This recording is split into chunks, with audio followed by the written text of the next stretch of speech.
Hello everyone, welcome to our channel. कभी आपने सोचा है कि ये जो कामों को डिसाइड करना होता है कि तुम ये काम करोगे, वो ये काम करेंगे, ये कहाँ से चला आया और इसका निर्धारण कैसे हुआ? हमने अक्सर घरों में देखा होगा अपने कि हम लोग को सिखाया जाता है कि तुम लड़की हो तो तुमको घर के काम आने चाहिए, लड़कों को सिखाया जाता है कि तुम लड़के हो तो तुमको बाहर के काम आने चाहिए, तुमको घर चलाना आना चाहिए, और हम लोगों को सिखाया जाता है कि तुमको खाना बनाना आना चाहिए, घर के सारे काम आने चाहिए।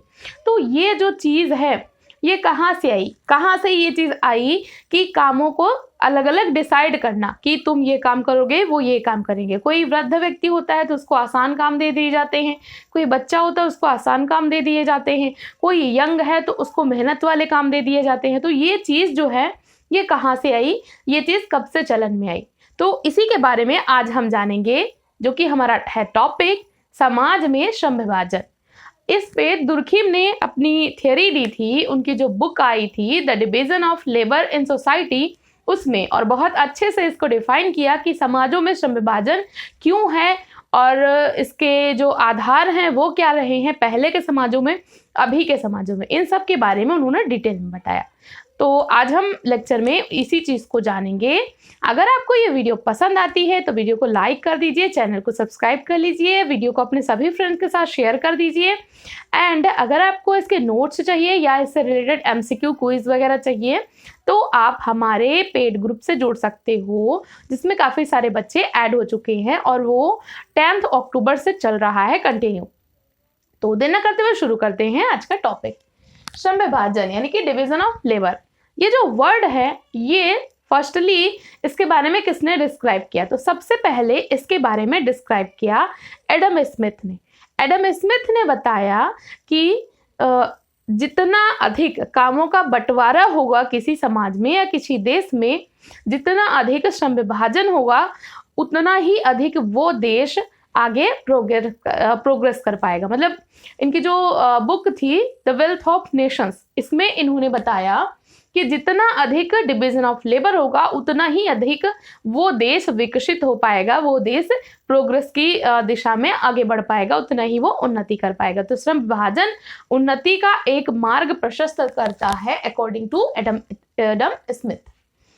लेकिन इन्होंने कहा कि जो श्रम विभाजन है ये अर्थशास्त्र की विषय वस्तु में आता है। तो इसको इन्होंने बताया कि श्रम विभाजन आर्थिक कारणों की वजह से होता है। लेकिन इसके बाद आए दुर्खिम, जिन्होंने श्रम विभाजन को समाजशास्त्र में सबसे पहले यूज किया और बताया कि श्रम विभाजन एक सामाजिक कारक की वजह से होता है, सामाजिक कारण इसके पीछे उत्तरदायी होते हैं। तो समाज ही इसके लिए उत्तरदायी होता है, क्योंकि दुर्खिम मानते हैं कि समाज में जो भी है उसके लिए समाज ही उत्तरदायी है। तो श्रम विभाजन है तो उसके लिए भी समाज ही उत्तरदायी है, कोई अदर रीजन नहीं है। तो सबसे पहले समझते हैं कि श्रम विभाजन का अर्थ क्या होता है। तो श्रम विभाजन का अर्थ होता है कामों का बंटवारा, कामों को डिवाइड कर दिया जाए, कामों को बांट दिया जाए, जिससे कि सभी लोगों को सुचारू रूप से उनके काम भी मिल सके और जो कार्य है वो सुचारू रूप से थोड़ा सा जल्दी और थोड़ा सा अच्छे तरीके से हो सके। तो कामों का बंटवारा, अब ये कामों के बंटवारा को अगर हम थोड़ा सा सही लैंग्वेज में डिफाइन करें तो इसका अर्थ होगा कि विशिष्ट कार्य विशिष्ट व्यक्तियों द्वारा, यही है श्रम विभाजन, कि हर एक काम को एक पर्टिकुलर व्यक्ति डिसाइड कर दिया गया कि तुम ये काम करोगे, तुम ये काम करोगे।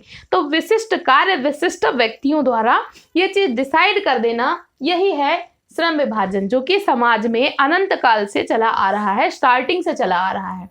तो दुर्खिम ने माना कि जो श्रम विभाजन है ये समाज की प्रकार्यात्मक आवश्यकता है। प्रकार्यात्मक मतलब इसके कुछ आवश्यक कार्य हैं जो कि समाज को बनाए रखने में योगदान देते हैं। कैसे?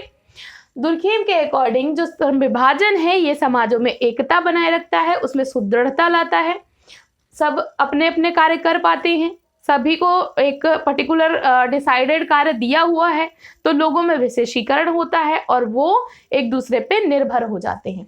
तो जो श्रम विभाजन है ये समाज की प्रकार्यात्मक आवश्यकता है अकॉर्डिंग टू दुर्खिम। अब श्रम विभाजन के आधार क्या हैं? किन किन आधारों पर श्रम विभाजन होता है? अगर हम बात करें पहले के समाजों में, जो आदिम समाज थे उनमें श्रम विभाजन होता था आयु और लिंग के आधार पे। कि कोई वृद्ध व्यक्ति हुआ तो उसको थोड़ा सा इजी काम दे दिया गया कि आप एडमिनिस्ट्रेटिव काम देखो, कि हाँ सबको निर्देशित करो कि ये करेंगे, ऐसे ऐसे करके चीज़ें उसको दे दी गई। और थोड़ा सा कोई बच्चे वगैरह हुए तो उनको इजी दे दिया गया। औरतों को डिसाइड कर दिया गया कि तुम घर के कामों में हेल्प करोगी, पुरुषों को डिसाइड कर दिया गया कि तुम बाहर के कामों में करोगे। तो पहले का जो समाज था उसमें श्रम विभाजन था, लेकिन बहुत ही सरलतम रूप में पाया जाता था। तो आयु और लिंग मेनली इन दो आधारों पे समाजों में कामों का बंटवारा होता था। तो जब कामों का बंटवारा बहुत सरलतम था तो विशेषीकरण भी इतना ज्यादा नहीं पाया जाता था। लोग आपस में मिलजुल करके कार्य करते थे, सहयोग की भावना को उससे प्रोत्साहन मिलता था और सारे कार्य भी ठीक तरीके से हो जाते थे। फिर आधुनिक समाजों में जो श्रम विभाजन है वो बहुत जटिलतम रूप में हो गया। बिल्कुल एक काम के लिए डिसाइड कर दिया गया कि यही व्यक्ति ये कार्य करेगा। अब आप किसी भी फील्ड में चले जाओ, किसी भी फैक्ट्री में चले जाओ, चाहे तो आप खेती वगैरह में चले जाओ, और चाहे तो आप एजुकेशन को ही ले लो कि कार्य बटे हुए हैं। जैसे आपका एग्जाम होता है तो सभी के कार्य बटे हुए हैं कि एग्जामिनर क्या करेगा, जो उसका कॉपी चेक करने वाले हैं उनका काम अलग बटा हुआ है, रिजल्ट डिक्लेयर करने वाले हैं, रिजल्ट अपलोड करने वाले, सभी के काम अलग अलग बटे हुए हैं। टेक्निकल कार्य अलग करते हैं और जो प्रोडक्शन वाले कार्य होते हैं वो लोग अलग करते हैं, सॉफ्टवेयर से रिलेटेड कार्य वो लोग उनके अलग डिवाइडेड हैं। तो अभी का जो श्रम विभाजन है ये बहुत जटिलतम रूप में हो गया है आधुनिक समाजों में। पहले बहुत सरल था, आधुनिक समाजों में श्रम विभाजन बहुत अधिक जटिलतम रूप में पाया जाने लगा है। अब इसके प्रकार क्या हैं, इससे फायदा क्या होता है श्रम विभाजन से? तो श्रम विभाजन से बढ़ता है विशेषीकरण, जैसा मैंने पहले भी बताया। लोग अपने कामों को सही तरीके से करते हैं तो कार्य सही ढंग से हो पाते हैं। ठीक है, तो कार्य सही ढंग से निष्पादित हो पाते हैं, सुचारू रूप से हो पाते हैं, किसी एक को ही सारा बोझा नहीं लगता है क्योंकि सभी के बटे हुए कार्य तो सभी मिलजुल के करते हैं। सहयोग की भावना को बल मिलता है। ठीक, इससे क्या होता है, सहयोग की भावना को बल मिलता है। तो जब कार्य बटे हुए हैं तो विशेषीकरण हुआ। विशेषीकरण के कारण लोग एक दूसरे पे डिपेंड होते हैं। एक ही व्यक्ति सारे कार्यों को नहीं कर सकता, तो लोगों में अन्योन्याश्रिता बढ़ती है और जिसकी वजह से समाजों में एकता बनी रहती है। तो एक तरीके से आप कह सकते हो कि जो श्रम विभाजन है ये एकता लाने का कार्य करता है। अच्छा, दुर्खीम ने कहा कि समाज में जो श्रम विभाजन है ये एकता लाने का कार्य करता है, लेकिन इस चीज को खंडन कर दिया आपके मार्क्स ने, क्योंकि वो द्वंद्व को मानते थे ना। तो उन्होंने कहा कि कामों का बंटवारा संस्तरण को बढ़ावा देता है, ऊंच नीच की भावना को बढ़ावा देता है। इससे क्या होता है, प्रतिस्पर्धा होती है, वर्ग संघर्ष आता है। तो ये सारी चीजें होती हैं श्रम विभाजन की वजह से। जबकि दुर्खीम प्रकारवादी थे तो वो मानते थे कि श्रम विभाजन एक अच्छी चीज है, इससे लोगों में एकता बढ़ती है, अन्योन्याश्रिता बढ़ती है, लोग सहयोग की भावना के आधार पर कार्य करना सीखते हैं। लेकिन इन्होंने कहा कि ऐसा कुछ नहीं है। लोग जो हायर क्लास के होते हैं वो निम्न जो वर्ग के होते हैं उनका शोषण करते हैं श्रम विभाजन के द्वारा। चाहे आप जैसे कि परिवार में ही ले लो, तो जो एक वयोवृद्ध जो जिसको सत्ता मिल जाती है तो वो कुछ नहीं करता है, बाकी सारे लोगों से ढेर सारा काम करवाता है, ऐसा मार्क्स ने माना। तो ये मार्क्सवादी परिप्रेक्ष्य से कि श्रम विभाजन गलत चीज है, इसके आधार पर शोषण वगैरह होता है, और इन्होंने माना कि ये एक अच्छी चीज है। अब हमारा अगला टॉपिक है एनोमी। एनोमी यानी कि इसको कह सकते हो आप आदर्श शून्यता या मानक विहीनता। एक ऐसी स्थिति जब व्यक्ति नियमों को ना माने। समाज में नियम है लेकिन व्यक्ति नियमों को नहीं मान रहा। एक ऐसी स्थिति आ जाना जिसमें व्यक्ति नियमों को मानना छोड़ दे। अब वो क्यों छोड़ेगा? तो व्यक्ति की, दुर्खीम ने बताया कि व्यक्ति की कुछ आवश्यकताएं होती हैं। समाज में वो रहता है तो वो चाहता है कि समाज उसके लिए जो उसकी मेन नीड्स हैं, उसकी जो मुख्य आवश्यकताएं हैं उनको पूरा करे, उनको वो चीज़ें प्रोवाइड कराए। व्यक्ति की मुख्य आवश्यकताएं जैसे कि रोटी कपड़ा मकान हो गया, इसके अलावा शिक्षा हो गई, और जो हॉस्पिटैलिटी से रिलेटेड जितनी भी उसकी सुविधाएं हैं, जितनी भी उसकी आवश्यकताएं हैं। इसके अलावा उसकी जो सेकेंडरी नीड्स होती हैं जैसे कि सुख सुविधाएं, तो ये सारी की सारी, एक तो प्राइमरी नीड्स है, एक सेकेंडरी नीड्स। तो व्यक्ति चाहता है कि वो समाज में है तो समाज इन सभी चीजों को उसको उपलब्ध करवाए। अब जब उसकी नीड्स पूरी नहीं हो पाती हैं तो वो फिर नियमों को मानना छोड़ देता है, क्योंकि उसको लगता है कि समाज उन चीजों को नहीं करवा पा रहा है, तो फिर वो क्यों माने नियमों को।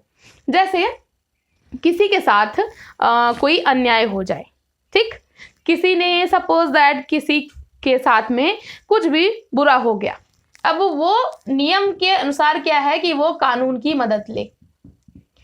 व्यक्ति कानून के पास जाता है, कानून उसकी मदद नहीं करता या नहीं कर पाता या सक्षम नहीं होता या मतलब लेट में करता है, तो फिर व्यक्ति को क्या लगता है कि मेरी मदद यहाँ से नहीं हो रही, तो उस टाइम पे वो क्या करता है कि मैं नियमों को नहीं मानूंगा, मैं अपना बदला खुद से लूंगा। उस टाइम पे वो गलत डायरेक्शन में जाता है, नियमों को फॉलो करना खत्म कर देता है। अब व्यक्ति की आवश्यकताएं क्या हैं? रोटी कपड़ा मकान।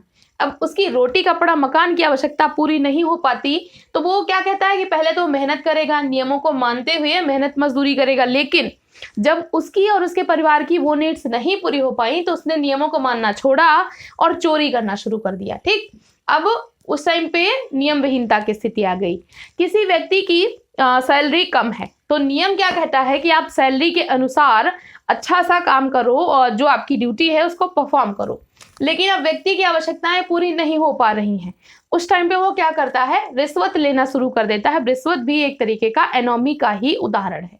तो एक ऐसी अवस्था आ जाना समाज में जहां पर व्यक्ति नियमों को मानना छोड़ दे और नियमों के अगेंस्ट जाने लगे, कोई उसका एक आदर्श ना रहे, कुछ भी कोई भी एक आदर्श ना रहे, कोई भी नियम ना माने, बिल्कुल अपनी मनमानी करने पे उतर आए, समाज के बंधनों को ना माने, सामाजिक नियंत्रण को ना माने, उस अवस्था को कहा दुर्खिम ने एनोमी। और इन्होंने ही फर्स्टली इसको यूज किया था समाजशास्त्र में, एनोमी वर्ड, और इसको इन्होंने बताया कि जब व्यक्ति की आवश्यकताएं, इन्होंने आवश्यकताओं के आधार पर इसको डिफाइन किया।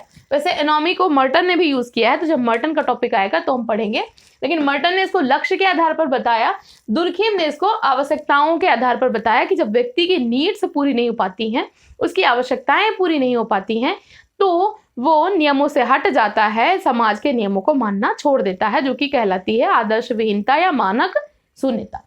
तो ये था आज का हमारा टॉपिक। आई होप आपको ये वीडियो हेल्पफुल लगी होगी। ऐसे ही पढ़ते रहिए, अपने गोल की तरफ आगे बढ़ते रहिए। वीडियो देखने के लिए थैंक यू सो मच।